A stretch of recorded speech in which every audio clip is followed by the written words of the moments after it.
All right, well, first of all, thank you to the committee and also to the Unidata folks for inviting me out here. It's great to be out here in Boulder and speaking.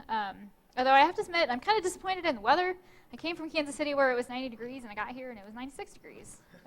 So, you know, a little disappointed. But it is nice that the dew point is about 10 degrees lower here. So you can at least breathe. The air doesn't feel so heavy. My name is Amanda. I am from the Aviation Weather Center. Technically, I am actually employed by Colorado State University in Sierra, just up in Fort Collins here. But I have been, for the past 6 years, posted at the Aviation Weather Center in Kansas City. And my title for 5 of those 6 years was GOES Satellite Liaison. So the first day on the job, they're like, yeah, so you are going to transition GOES-16 into our operations. I'm like, oh yeah, hey, that's cool. You know, I'm an eager new, fresh out of college. But I didn't realize, you know, what that means is developing the data flow, the infrastructure at AWC, and also training the forecasters on what this new data means. So it was a lot bigger job than I first anticipated, but it's been a good job. And so today what I wanted to talk about is, you know, I'm mostly coming from the National Center's perspective here, but I also wanted to talk just a broad brush of how the National Weather Service went about this challenge of getting the data flow first into the systems, and then also training our forecasters on so many different capabilities. As Fred showed, we have advanced quite a lot from the legacy GOES-13 and 15 satellites. And so there was a lot more that we had to learn and get in our heads.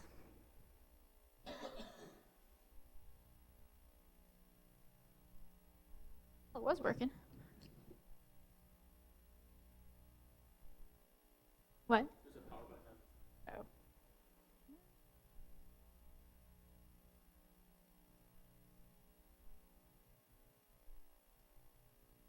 All right, that's all right. I can use my keyboard. It's all good.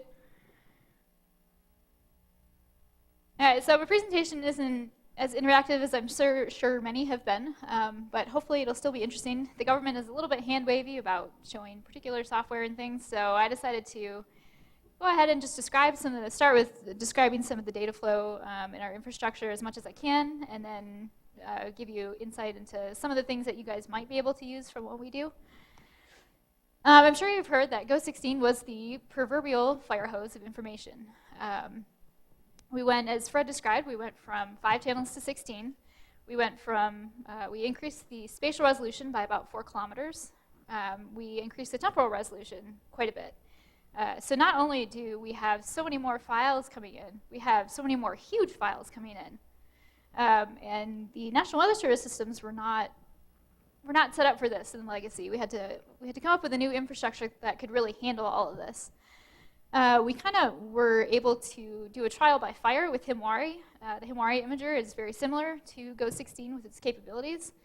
We turned that on in the National Weather Service, and it did not go well, we'll just put it that way. I know from personal experience at the Aviation Weather Center, they flipped it on and it pretty much blew up our data flow system.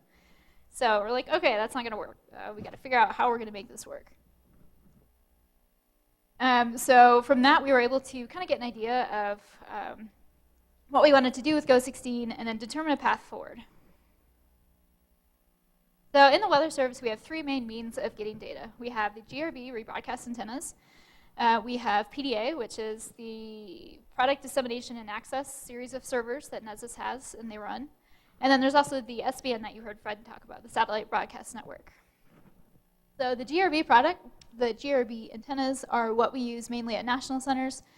You can see that we installed 8 of them around the National Weather Service. So the National Center's College Park, which contains 3 national centers, and also other NOAA interests. One at Pacific Region and Alaska Region for those WFO offices, and then also at Guam, but that one is actually just a Himwari cast antenna, since we're pretty far off the limb of what GOES-17 would be out there. So the rebroadcast antennas, the data is transmitted down from the satellite in level 0 form, so that's the rawest form that you can get, to the big, giant 100-meter antennas at the Wallops Island at NSOF.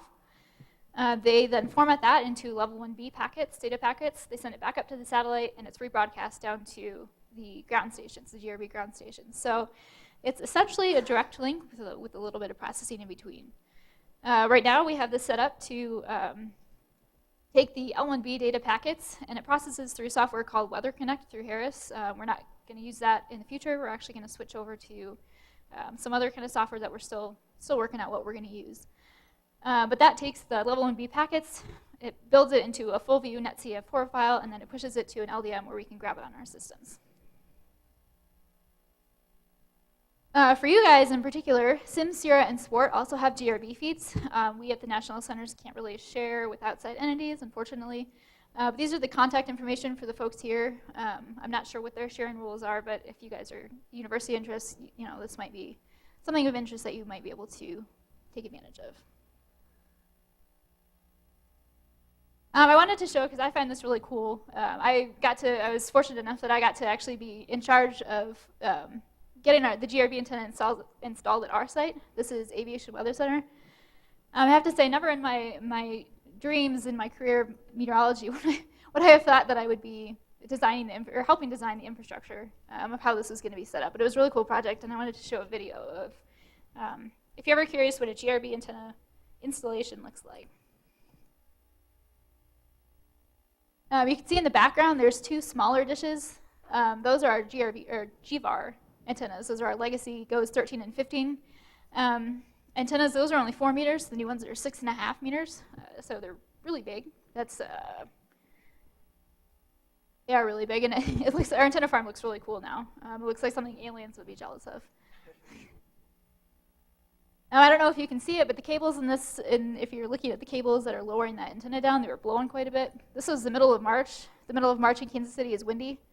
They almost had to call it off this day because if you can imagine, you don't want a big reflector up there swinging around. And actually, when they were doing this in Boulder, they had these things sitting on the ground, and you had one of your wind events here. It came over, it actually blew one of them over, and they had to do some repair damage on that, or damage repair on that one. You can see they install them in what we fondly refer to as the birdbath positions, pointing them straight up. Luckily, that is not how they put them in the stow position anymore. They have them tilted a little bit so they don't collect so much water.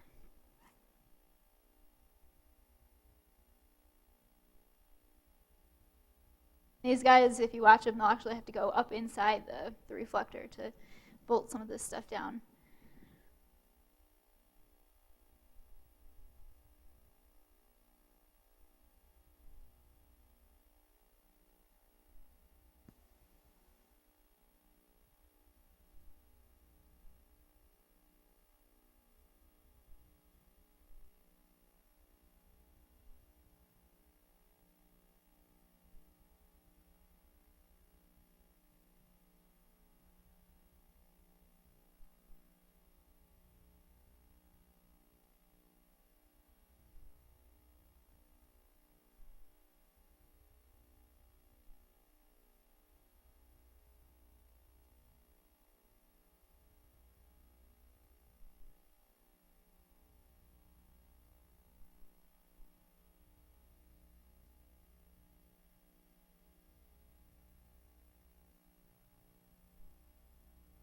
This is just a quick 40-second one of them actually securing the antenna down. You won't believe the number of bolts that are inside that thing to keep it secured down. I have a whole box full sitting on the cube.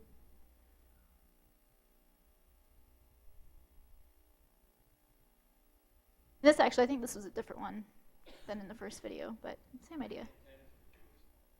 We installed 3. So most of the national centers got 3, 1 for east, west, and then 1 for just a spare. I believe Pacific region and Alaska region only have 1 each, because obviously they're not going to be able to see GOES-16 from where they are. I think Guam might have 2.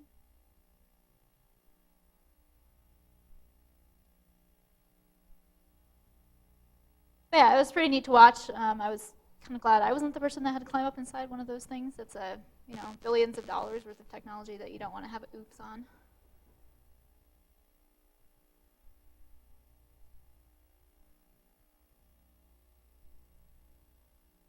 Okay, so PDA is basically the second way that we get our data. PDA is the product dissemination and access. That is NWS's new series of servers where they have various types of satellite data, actually. For weather service customers, you can set up a series of subscriptions for the different data that you want. It's pretty flexible as far as you can tailor it to region of interest. So if you only wanted to see, say, over South America or over a WFO location, You could request just that specific region of interest. There are a number of different formats that they can convert to. So it's pretty flexible. And then you can also set it up to only pull data for a certain amount of time if you wanted to. At National Centers, we kind of want everything all the time, so we set it up to be open-ended. Unfortunately, we have to use the FTPS pull, which is not the most efficient, but it works for now. And this is kind of it's a secondary to our GRB antennas at National Centers. It's kind of a sanity check also. If you ever have problems with your GRB antenna and you want to know if it's the problem or if it's something in the ground segment, it's kind of helpful for a sanity check. It is a primary, though, for the GOES-16 L2 products. Fred showed a list of these in his presentation. These products are not available over the GRB. The only thing that comes over the GRB is the raw netcdf4 files and then also GLM Lightning data. They also are adding to PDA legacy polar and international data, just kind of as a side note. They're still kind of working on that part, but we've started to kind of set up some subscriptions to move from the legacy data system that they used to have. PDA was offered to non-NWS users, i.e. universities like yourselves, at first, but right now, since they've had some resource concerns, having GOES-16 and 17 coming along, they've had to kind of cut back on non-essential users. So I put the contact information for PDA there if you're interested, but they may or may not honor, or they may or may not give you your request simply because, again, they've been trying to cut back a little bit. Because even though we had all this practice with Himwari, we all kind of underestimated the amount of data that would come down with GOES-16, and they've had to add quite a few servers to PDA. But overall, it works well. The WFOs, they actually have an interface called data delivery in their AWIPS2 that connects to PDA. It doesn't work particularly great right now, but that is in the works for the WFOs. And this is just an example of the kind of kludgy temporary bash shell code that pulls in the PDA data via curl. We're going to rewrite this eventually as a PDA interface on ISAT, which is the IDP satellite subsystem. That's a processing system that we'll talk about in a little bit that we use to do a lot of our applications. And then lastly, SBN. Fred covered this a little bit, so I won't go into it too much. What I did want to mention, though, is that he talked about the data comes across, it's reprojected into a Lambert conformal. That is no longer the case. They actually, on June 19th, updated that to the fixed grid, so it's basically the same as what's coming off our antennas, which is good. Not only was that causing some issues in accuracy in some of the data, but it also saves a lot of space. What we're blowing up there when they were reprojecting it, they're blowing up data that was already really, really big. So it kind of seems a little bit not logical. So it's a good thing that they fixed that. SBN was kind of, they're filling up the pipe with GOES-16, so now we got some more space to work with GOES-17. This is a primary for WFOs they use for national centers. We have it in our AWIPS2. We have NAWIPS and AWIPS2 both, but AWIPS2 is kind of off to the side. We do have the SBN feed there. And we use it kind of as a cushion data in case we would have any issues with our other data feed. All right, so one of the challenges for the Weather Service for national centers was that we have GRB, we have PDA, we have SBN, but we also have multiple endpoints. So WFOs use AWIPS2 D2D, that's the perspective that they use. There also was the NCP perspective, which is the national centers perspective, which is kind of, I hope, going away. So we have two perspectives there. And we also have NAWIPS, that's the national centers version of AWIPS. As of like 2 years ago, they stopped updating this because they want everybody to go to AWIPS2. Unfortunately, we're not there yet, but we still have to make sure that we could get GOES-16 into NAWIPS. Because they stopped updating NAWIPS, NAWIPS cannot read the native GOES-16 projection. We had to reproject it into something that it could read. I think we ended up using rectilinear. So it was a bit of a challenge to try and figure out a processing software that would work, that could get the data that we needed into both of these places. Since in the national centers, we do have those workstations sitting out on the floor. And we came up with ISATs. So this originally came from a requirement for GOES-16 and 17 in NAWIPS, but it's kind of morphed since then. At the time when we worked on this, Mercatus wasn't quite certain about their path forward with GOES-16 and 17. They knew they wanted to do it, but they didn't know how far they wanted to go and things like that. So we ended up developing ISATs, which is the IDP satellite subsystem. It's all Python 3. It uses Anaconda to import all the libraries that it needs. So if you were to install it, it should grab all of the libraries that it needs, and you don't have to install anything external, which is kind of nice. And not only does it translate the netcdf4 full view files from our GRBs into the tiles that AWIPS2 takes in, but it also will reproject our files to areas that we need for NAWIPS. So it started with this requirement, but it also became an evaluation zone for products that eventually we want to push to the ground segment or IDP to go through SVN, and I'll talk about one of those in just a minute. But on the right there, you can see a figure of some of the applications for ABI. It starts with the dispatcher application, which takes the data from our antennas and sends it to the George L1B application, which is the geostationary regridding engine. So that takes these full view netcdf files, and it tears them up into the little tiles that AWIPS needs to read. So instead of chucking a whole full view tile at AWIPS2 and making it blow up, you can just chuck it one little square at a time. That is then replicated to other applications, the George Mezzo and full disk Konos, which will take those tiles and put them into Konos view and full disk view. This is mostly for on the NAWIP side. And it then goes through NCM. NCM is what converts it to the rectilinear and pushes it to our NAWIPs. All of this is connected via the core of the ISAT software and another application called Agent 86. Agent 86 uses various nodes and info files to communicate what needs to happen and what needs to go where via another embedded application called the Shoe Phone. For those of you who are familiar, the developers had a very fondness for the Get Smart. If you don't understand that, the reference, I didn't either, and I woefully disappointed these developers, but they had good times developing the software. So other applications that ISATS is able to do, the first one is PIG, that's points to grids for GLM. And this is one where it started as something that we developed in ISATS because we weren't sure. We wanted to view the GLM as grids instead of just points.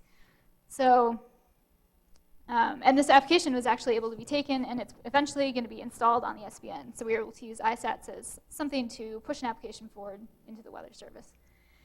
Other applications, Mojo is the multiple object joiner. This allows us to do RGBs and also things like band differences. There is an application for drive motion winds, which I can't remember the name of, but it converts the drive motion winds into vectors that can be read. And then also the PDA interface. This is to improve the current kludgy code that we have set up to pull in the data. Other utilities to the system is system monitoring. It pulls in a lot of different information that can then turn into system health, data age, antenna data packet drops, how many packets are we dropping out for antenna and that kind of thing. And then we can integrate this into our systems like Nagios or Big Brother. These are the weather service monitoring programs. And it becomes really helpful for troubleshooting because instead of, for those of you who are familiar with really vague GEMPAC errors or other kinds of errors, we actually can really describe our errors in detail if we want to.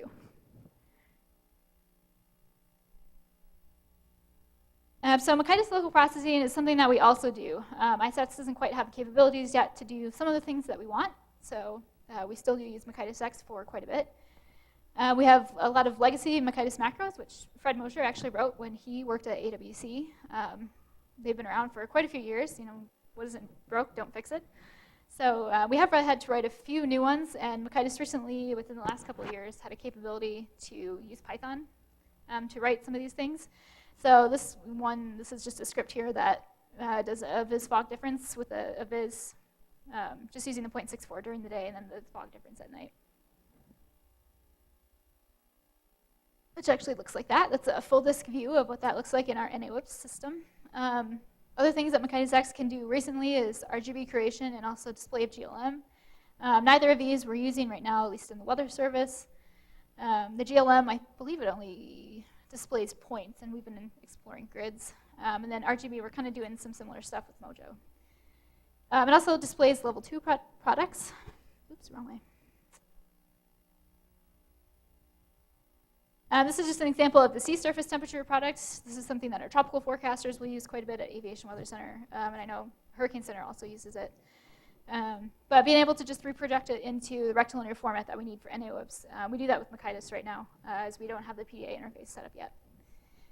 And then hemispheric and global mosaics are basically any kind of composite. So anything that we want to stick GOES-16 into, along with a bunch of other satellites. This is just a GOES-15, GOES-16 IR composite. We can do that with Makaitis. And this is something really big for the national centers, because we're national centers and we're not just looking at the CONUS. We're looking at tropical areas, we're looking at the whole globe. So being able to stick satellites together is the biggest thing that we use Makaitis local processing for.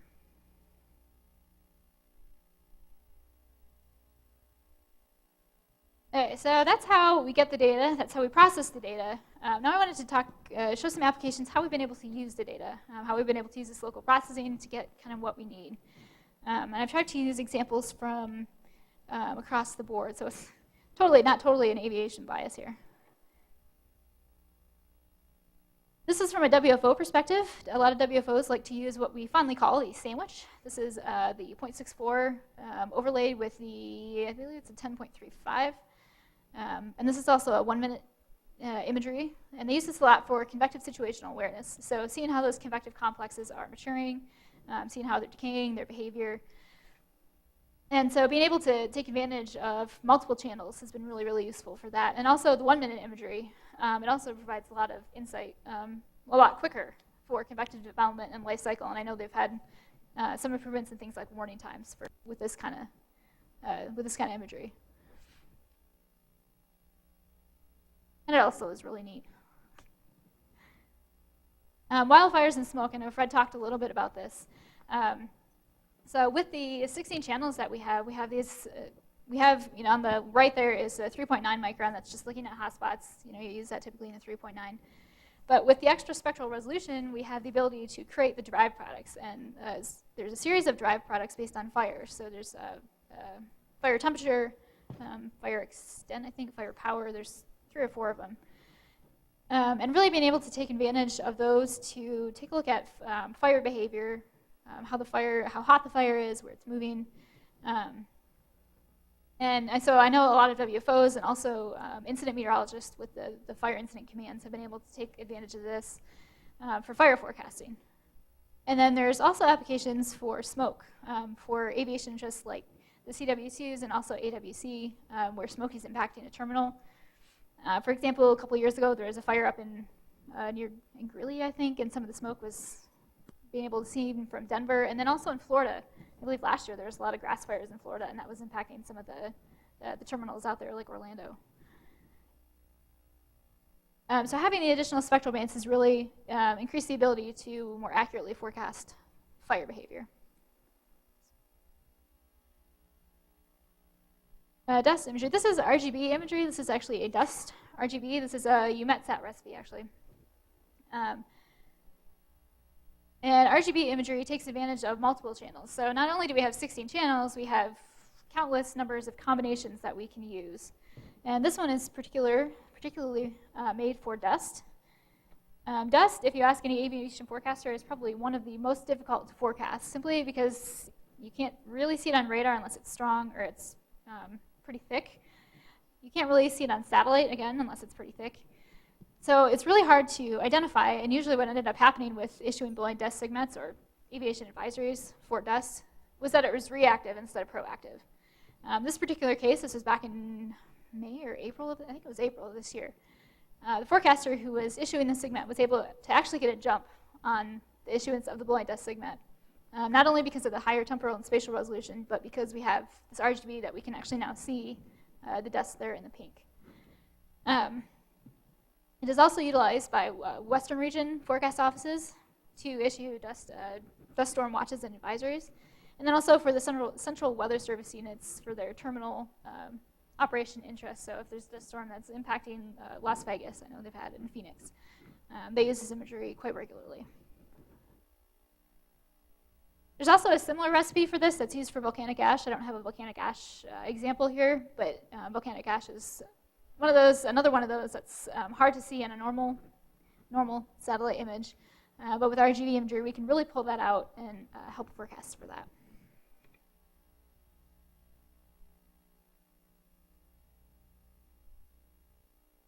So drive motion winds. Drive motion winds are something that, it depends on who you are, if you actually like them and think they're accurate. This is a 1 minute sector. I believe this was over Oklahoma. This is 1 minute sector. This was just the 0.64 with drive motion winds overlaid. And they found it to be really useful for determining the movement of convection. You know, regular observations of winds only come in every hour from the ASOS stations, and so being able to have actually a 1 minute update over top of the convective activity was helpful for that. Also, the national centers will use this data for, especially the Hurricane Center, for the movement and behavior of tropical systems. And then additionally with GOES-16, we actually have drive motion winds with GOES-13 and 15. But because we have 16 spectral channels, you get a deeper picture of the atmosphere, essentially, and so you can have more levels of these winds. Obviously, at lower levels, you're still not going to have as many, but being able to have more layers gives some more information for forecasters as well. This is one of my favorite applications. We have a lot of interest in the Weather Service that are beyond CONUS, so we need to put combine GOES-16 with other satellites. So this is combining 4 geostationary satellites and then three polar satellites, I believe. This is just a global water vapor image. This is something that the Weather Service uses quite a bit, or the Aviation Weather Center uses a lot. This is something that the Hurricane Center will use as well, and also some interest at OPC and WPC. But it really helps forecasters because instead of paging through from satellite to satellite to satellite, we can just stick them all in one image. And you can see it jumps a little bit over the GOES-15 area. That's because it's still a 3-hour full disk there, so it's kind of interpolating a little bit. This is another version of Global Mosaics. This is a polar stereographic image where you can combine GOES-16 to kind of get a different view of things. The weather, WPC and OPC out in College Park use this quite a bit. They do a lot of forecasting for South America. This is actually an image that they requested. And again, Hurricane Center uses a lot of the stuff for their web graphics. If you've ever, I'm sure you've been to their page, they have a lot of that on there. And then, of course, Aviation Weather Center, we take advantage of this quite a bit for our forecasting. And then also on our website, we have international interests, like international airlines that will come in and use this information.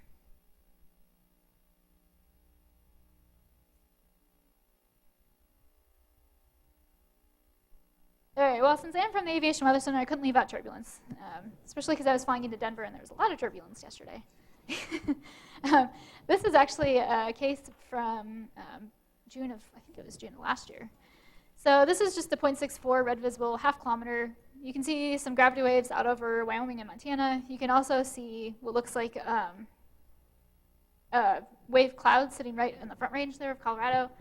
And then you can kind of see some transverse banding off that convection over the Memphis area. This is a 10.35 band. This is just your generic IR, clean IR band. You can still kind of see some of those features over in the west, and you can see the transverse banding quite a bit better over Memphis here. But still, you know, those are the only 3 features that you really see for turbulence. But then we bring in the water vapor channels. The water vapor channels have been a huge improvement or a huge help for turbulence forecasting. In this particular image, this is the 7.3 micron low-level water vapor. You can see a moisture boundary over the Tennessee Valley. That's one of the things that our forecasters would key off on. And then, I wonder if you can see it. There is some very obvious wave clouds over Missouri and also Oklahoma. So we go up to the 6.9 micron. This is mid-level water vapor. This is about 400-ish millibars, and low level is about 650, if that gives you a perspective. So you can still kind of see the moisture boundary over the Tennessee Valley, and you can still really see the waves over Oklahoma and Missouri. And then the 6.2 micron, this is about 300 millibars, give or take. This is upper level water vapor. I can't really see the moisture anymore, but we're so high up, you know, that's not particularly surprising. But you can very clearly see those waves, again, over Oklahoma and Missouri. So what this does for us is not only are we able to see these features a lot clearly because of the higher temporal or spatial resolution, excuse me, but we also have a kind of we get a vertical picture of what the turbulence looks like. So in this case, we could see those waves through all 3 of those channels, which means that layer of turbulence is pretty thick. So if you're flying through there, you're going to have to ascend or descend pretty far to find some smooth air or go, you know, well around it. Whereas that moisture boundary, if you got up to cruising altitude, you'd probably be okay. This is, again, this is the low-level water vapor. In those white circles is some turbulence reports. The one over the Tennessee Valley was lower. I believe it was. Okay. But you can see that there is 2 turbulence reports associated with those features that you're able to see in the water vapor channels. And the one over Missouri and Oklahoma was actually a severe turbulence report, if I remember correctly. And then just something of interest, there's a, I believe that's a I think that's a 300 millibar chart there on the top left, and you can see where the turbulence features were in the water vapor. It's actually associated with some of the shortwave features in that upper level chart. So again, being able to actually see these features more clearly in the water vapor and having that vertical picture has been really beneficial to turbulence forecasting. And then lastly, GLM. I'm not going to spend too much time here because Cameron Nixon is up after lunch, and he's going to be doing a whole hour on this. Geostationary lightning mapper, that's not something that we've had on a geostationary satellite before. We've had I think we've had a lightning instrument on a polar satellite before, but this is kind of new ground for us. We're still figuring out what kind of applications we can use. One of them is exploring point data versus gridded data. GLM is essentially a really fancy camera that's taking pictures really, really, really fast and capturing those flashes. So if you're comparing this to a ground-based system like GLD360 or NLDN, which is looking at various frequencies, it's kind of apples to oranges, you know, and you got to think a little bit about what you're looking at and how to combine or how to compare. So one of the things that we're kind of looking at is exploring the advantage of having ground-based satellite data over the tropical areas where we don't have a lot of data. This was, there's Irma in the center there. I think Katya was in the Gulf, maybe Jose was out there to the right of Irma, to the east of Irma. This is actually a GLD360 image, and that is GLM. So if I just go back and forth, you can see how much more data that you're seeing with GLM as opposed to, the GLD. So we got to figure out, you know, what we're going to. So we're still kind of trying to figure out, you know, how do we take advantage of that? How do we use it? But one of the things is just seeing more information in the tropics. That's not somewhere where we see it. And then other applications, at least from the aviation side, like if we're seeing more data, you know, do we need to pull in our ramp crews from the terminal sooner? Or if we're doing, we're routing aircraft around various cores and we're seeing lightning in spots we didn't used to see, like stratiform areas, do we need to route the aircraft further around and that sort of thing? So again, we're still exploring this, and there's still a lot of research yet to come with lightning. And then lastly, because I know this is a topic of interest, GOES-17 status update. Essentially is that there is no update right now.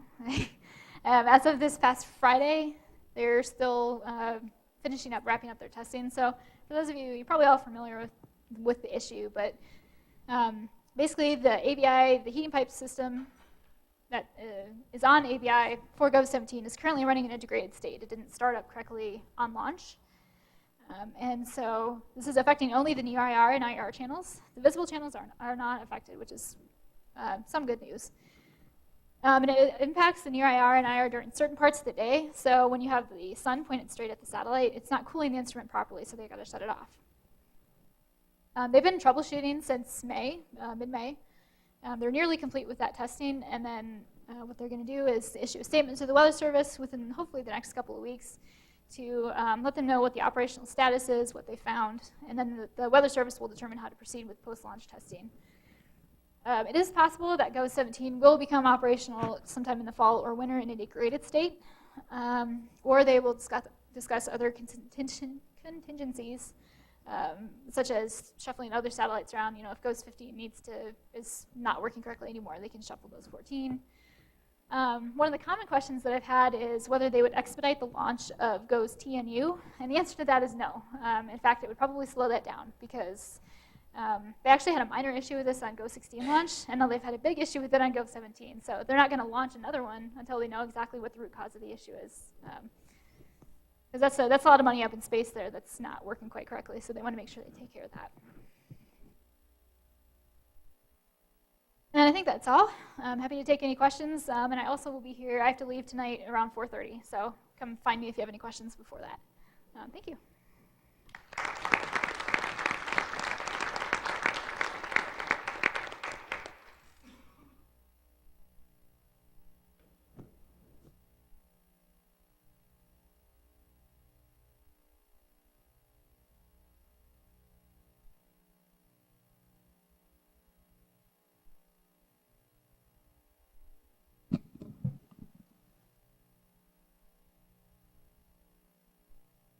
Frequent, the GOES products that I get frequently have missing chunks, that the GOES is a tiled data set. Right. And with my day-night visible, I use a bunch of channels, and if any of them have a missing tile, you get the colors being wrong. Since you've got your own antenna, do you have experience with tiles that are missing from the transmission? Yeah, so sometimes if you have RF interference, it can cause you to drop data packets, or we've had some issues with our DMODs dropping data packets for whatever reason that they've actually improved on quite a bit. But what iSATS does, what's actually kind of nice, what iSATS does is it'll process the rest of it and it'll just leave that hole there. So the rest of your image will look like it's supposed to, it's just you got a hole there. But yeah, we've definitely had issues with that, especially I know down at SPC. They have I guess there's a light pole that sits next to their antenna farm, and it's not working correctly, and so it causes a lot of interference on their antennas, and it's just giving them the biggest headache. But yeah, definitely, iSATS has definitely helped with being able to process everything else, even though we're missing, And what's interesting, actually, we've also noticed that lightning in the vicinity of our GRBs impacts the data stream sometimes. Which, when you live in Kansas City or Oklahoma, you see this more often than not. But it's not a big impact, but it's just something you notice that they didn't expect. So, yeah. Notice the impact if there's lightning near Wallops Island, you get more data outage. That too, yeah. Yep.